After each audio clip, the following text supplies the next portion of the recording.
The Lord be with you. And with your spirit. A reading from the Holy Gospel according to Matthew. Glory to you, O Lord. Jesus said to his apostles, "No disciple is above his teacher, no slave above his master. It is enough for the disciple that he become like his teacher, for the slave that he become like his teacher. If they have called the master of the house Beelzebul, how much more those of his household?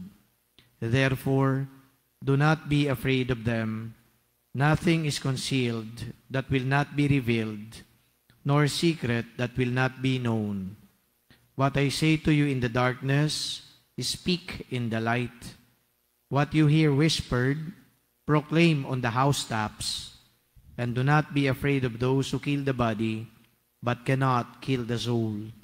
Rather be afraid of the one who can destroy both soul and body in Gehenna. Are not 2 sparrows sold for a small coin? Yet not one of them falls to the ground without your Father's knowledge. Even all the hairs of your head are counted. So do not be afraid. You are worth more than many sparrows. Everyone who acknowledges me before others, I will acknowledge before my heavenly Father. But whoever denies me before others, I will deny before my heavenly Father." The Gospel of the Lord. Praise to you, Lord Jesus Christ. Kanina po ay nagbigay po ako ng talk sa Vicariate of Montefalco, dyan po sa Pasay. Ito po ay binubuo ng 11 mga parokya. At ang nakinig po doon sa talk ay mga lay leaders, yung pong mga miyembro ng iba't ibang pastoral council ng mga parokya, at yung pong mga pari nila, o di kaya yung mga rector at saka parish priest nila kasama yung mga assistant. Ang pinag-usapan po namin doon ay yung bagong structure, organizational structure ng Archdiocese of Manila. Ako po ang naatasan ng kardinal para gawin po yung bagong structure ng Archdiocese of Manila. Bahagi po ito ng reorganizational plan ng Archdiocese. So bilang namumuno ng komite patungkol ho dito, ako po yung nagkakaskade ngayon ng mga ginawa po namin sa iba't ibang vicariate na binubuo nga ng iba't ibang parokya. Isa sa mga pinuntuhan ko po doon ay ganito. Meron pong mga ilang lay leaders na mukha yatang mas pari pa kaysa sa pari. I think there are lay leaders who are more priests than priests. Anong ibig sabihin yan? Sila po ay mas istrikto pa kaysa dun sa pari.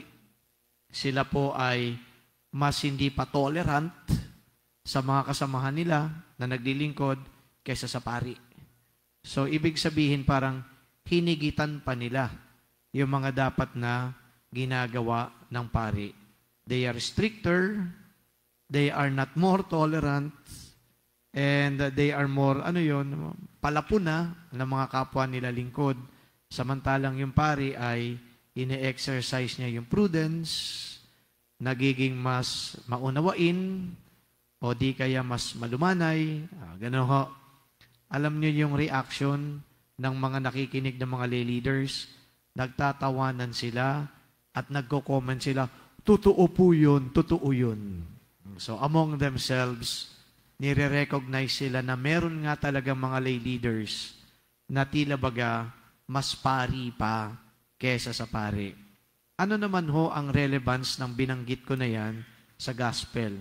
Sa unang bahagi ng gospel, merong ginawa dito o sinabi si Jesus, "No disciple is above his teacher. No slave above his master."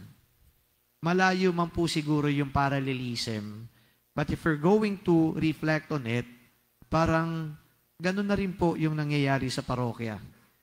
Nasa parokya o di kaya sa simbahan, ay meron nga na mga naglilingkod na tila baga mas angat pa, mas sumusobra pa kesa doon sa mga hinirang talagang mamuno ng simbahan. No disciple is above his teacher. Siguro po, yung context ng gospel na to, tungkol sa kaalaman, di ba? At tungkol yata sa responsibilidad, na wala naman ding hihigit pa na disipulo sa kanyang master, sa kanyang teacher. Pagpatungkol po sa kaalaman, di hamak siguro na mas solid ang kaalaman ng master nito pong disciple. Pero tingnan natin na kung umasta nga ho yung iba, ay tila baga mas magaling pa sila doon sa pinagkukuhanan nila ng ideya o di kaya mandate o mandato. It should not be the case. I think in the church, we need to listen, we need to respect each other, and let other people, the higher authorities, now give you what you ought to do. But of course, the higher authorities should not also treat other people in the church as inferiors. I guess the higher authorities in the church should also listen to those serving with him or collaborating with him. Because the truth of the matter is, in the spirit of synodality, there is no one who possesses all the information and knowledge in the world.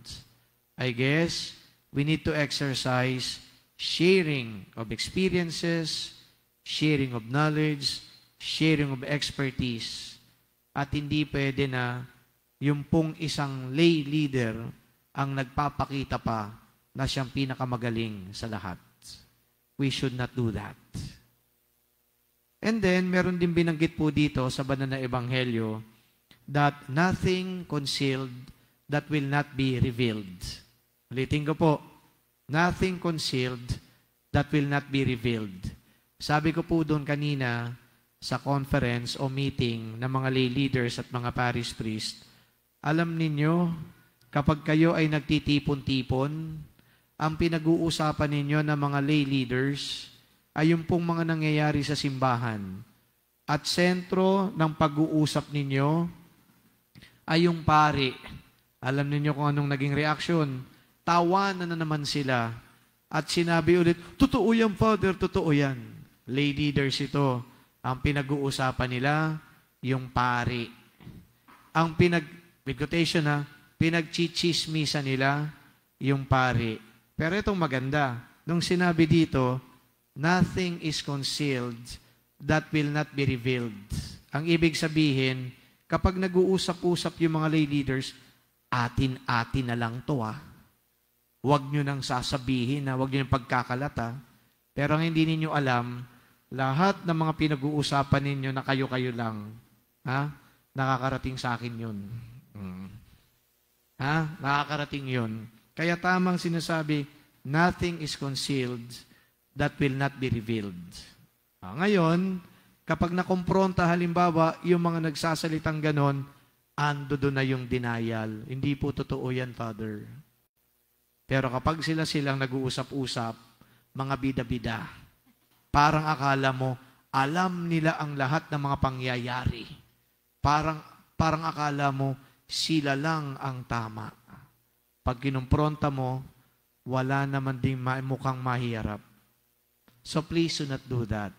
Kaya sabi ko, sa simbahan, mahalaga ang transparency. At ang transparency, hindi lamang sa pinansyal na aspeto ng buhay ng simbahan. Transparency should also reflect on what we feel towards the other, on what we think about the other. Pero ulitin ko, sa simbahan, kung anong nararamdaman nila at iniisip nila, kinukwento nila sa kanilang kapwa lingkod. At doon nila maaaring binabash, kinikriticize, yung kapwa na nilingkod, kasama na yung pare. Transparency is a must. Because when we are transparent with one another, it means that we are true in our dealings with one another. There is no pretense. There are no masks. Sinasabi natin kung ano yung nararamdaman at naiisip natin, and that will be good for the organization. Sinabi din po dito, even all the hairs of your head are counted. So do not be afraid, you are worth more than sparrows. Ang context po nito, na ang Diyos, alam niya na kung sino ka, ano ka, kung anong nire-represent mo, alam ng Diyos ito. Kahit na daw hibla ng ating buhok, bilang na ng Diyos. At mas mahalaga pa daw tayo kaysa sa ibon. Yung ibon nga, nakakakain saan man sila magpunta. Ang Diyos, dahil tinuturing tayo na mas mahalaga pa kaysa sa ibon, ito yung Diyos na magpo-provide ng pangailangan natin. That's why, I also told these people in the conference that, in the church, God provides. God provides a direction, God provides the resources, kasi napag-usapan doon, yung mga pagdodonate-donate daw, minsan daw ay naduduplicate, dahil daw, miyembro siya ng ganitong organization, tapos ganitong organization, miyembro din siya, may mga pagkakataon daw na sila ay magdodonate sa ganitong organization, tapos dahil membro siya dito, mauobliga na naman siya magdodonate. Sabi ko, that should not be the case. Because donation is out of one's initiative. It is not something forced. At kayo po na hindi mga taga-EDSA Shrine, baka hindi po na ichichismi sa inyo ng mga taga-EDSA Shrine. Alam ninyo dito sa EDSA Shrine, I don't want na yung mga tao po pinipilit na magbigay. Kaya po hindi kami dito gumagawa ng solicitation letter. Ito pong nakita ninyong ilang mga pagbabago dito, wala pong solicitation letter yan. Wala pong panghihingi yan. Kasi hindi po ako sanay manghingi dahil nga, kapag nanghihingi ka, pag-uusapan ka, ikaw pa ang mali. I'd rather do things my own, katulad ng pagpapaganda ng EDSA Shrine. Kaya hindi tayo pwede dito na habulin ng intriga ng kung sino-sino dahil hindi po totoo yan na tayo nanghihingi. So dapat maintindihan ito ng mga taga-EDSA Shrine at ng mga nagsisimba lang sa EDSA Shrine. When you give, when you donate, it is not something forced. You give out of your own volition because you are generous. That's why you give. Do not give because you are forced. Do not give because somebody tells you to give. Don't do that. So my dear friends, brothers and sisters, when I told you that God knows the needs, perhaps it is also God who sends us people who will help along the way. Kaya po sa EDSA Shrine, kahit na may mga nagre-reklamong iba dito, na mga naglilingkod dito, bakit daw may ganito, hindi ko na lang po pinapansin. Sapagkat ang mahalaga, meron pong mga tao na nagmamalasakit sa akin. Kaya kung noon, wala kayong aircon, ngayon nilalamig na kayo. Kaya kung noon, wala kayong adoration chapel, ngayon meron kayong pagdadasalan. Kaya kung noon, hindi nyo maintindihan ang sound system dahil palabagang helicopter, ngayon klaradong-klarado na. So ibig sabihin nito, may mga tao pong tumulong sa akin. Hindi ko po hiningi, hindi ko sinulisit, and I am happy and proud of it. And for those of you who might be entertaining some, negative thoughts about the church, forget about it. Forget about it. Instead of those negative thoughts, criticisms, kayo ay tinatawag na tumulong sa simbahan. Ang mga daldal, ang mga pagmamarites, hindi po nakakatulong sa pagbubuo ng pamayanan. Hindi po yung mga binanggit ko dito ay kung ano-ano lang. This is rooted in the gospel. Kaya binasa ko sa inyo yung mga linya para wag din magkikriticize na si Father Jerome nagrarant. I am not ranting. I am reflecting based on the gospel. Kaya, yung hindi marunong umintindi, uulitin ko to para sa inyo. Si Father Jerome is not ranting. I am reflecting based on the gospel. Maliwanag yan. May God bless us all. Amen. Amen.